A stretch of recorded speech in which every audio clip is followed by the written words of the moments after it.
All right, guys, here we are, part 4. This is what we stripped it down to. Intakes off of it, all the burnt up stuff has been taken off. We've looked inside it, we drained the oil. Remember I told you last time we had pulled the dipstick out and there was some water setting in the case. Turns out when we took the oil out, there was no water in the case at all, which is great news. We did try a compression test earlier on this motor, and this cylinder right here, right rear, was 30 psi, and it, as you guys have seen before, let me see if I can zoom down in here and get you guys a little better shot of what we're looking at. This cylinder had a lot of water in it, so sorry guys. Let me see. Don't know. There you go. So we had that in a couple cylinders, right? Let me see if I can. Wow, this is a pain. There you go. So you wouldn't think that this thing would build cylinder pressure, but we're going to put a compression gauge on it. We already have before. We know that this side wasn't too bad. This was all in the 200s with 30 over here.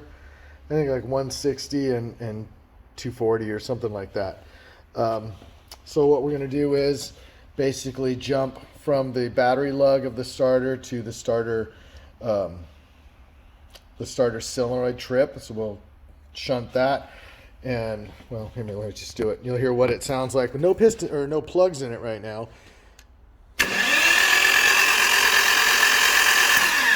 So she spins pretty good, and she's got good oil pressure. We grab a compression gauge. So we'll do one of the higher ones first. Now what we did was we put Gibbs penetrating oil in all the cylinders, right? Maybe an ounce in each cylinder. So that doesn't really get up to the top of the bore or anything, but let's see how this goes right now. So I don't think I can hold the compression gauge in my hand. Maybe I can, maybe not, I don't know. Let me see. So I'm going to cross over. Sorry guys. Just a pain to try to get you something to watch. Well, I know that compression gauge is going to go flopping all over the place, but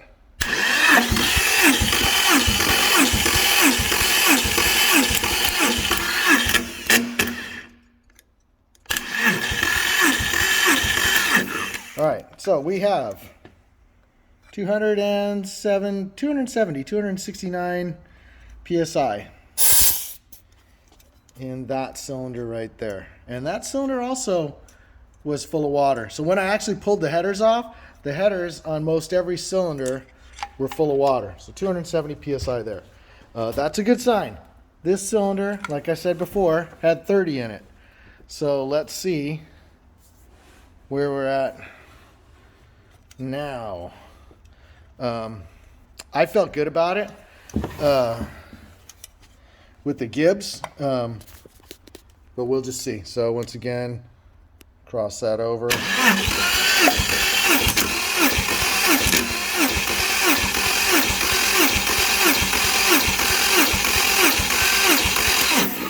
So it's going to max out about 240. Yeah, right about 240. So we went from 30 psi to 240 psi. So it was just a stuck ring. I feel good about it. The next step for this, the rest of the cylinders are going to be fine. This was the worst one.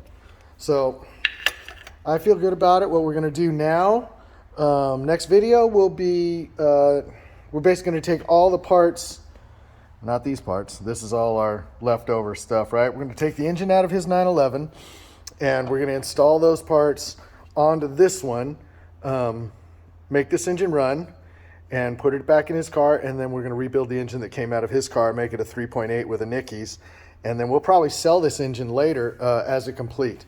So that's the next plan for this. You know, we ended up with a lot of really good cores on this. So the clutch was good. Clutch was excellent. I mean, it's barely even broken in. I mean, look at that. If I just knocked it real quick with a Scotch-Brite pad, both the mounts for the exhaust were fantastic. Clutch disc is great. I mean, this is usable stuff. It's not bad at all. Manifolds are good. We're gonna put them in the vapor hone the manifolds. Exhausts are excellent. We actually ran a scope down through there, looked inside. Both of them are super clean. The only difference is he has the PSP exhaust, so we won't be using these. The alternator is a great core. We'll turn it into Kragen. They'll take this. We'll pay $500 and we'll have a brand new Porsche alternator with a lifetime warranty. So that's going to work out as a plus. The cats we went through with a bore scope here. We took a look at the element. Both elements, both cats, excellent. So these will be great to have as spares. And then we have the flywheel. There's nothing wrong with that flywheel. And the starter was good. And the power steering and tensioner mount were all good. So all in all, $5,000. Great investment. I wish we had got it where it hadn't sat out, but it doesn't look like it did too much damage to the motor. And we're going to be able to put it in this car and make it run. So that's fantastic. Subscribe, like, comment, click notifications so you can check when we put the next version, or when I do the next one of these and we put it in the car and get it running. I mean, look at this hose right here on that. This is the hose after fire, from a 6,000 mile car that literally was on fire. And look at that, pliable, nothing wrong with it. There was nothing wrong with this motor. So we're going to add IMS to this motor. So we're going to order an IMS and that's it. Then we'll get it in the car. It's going to be awesome. So I feel really good about it. And we'll do, like I said, we'll put some Harley case cleaner on it. And maybe that's the next thing I'll do, cleaning up the engine. I'll do one quick video of cleaning up the engine so you guys can see what that stuff looks like. This thing's going to look not brand new, but it's going to look excellent. All right, that's it. Like I said, like, subscribe, and stay safe.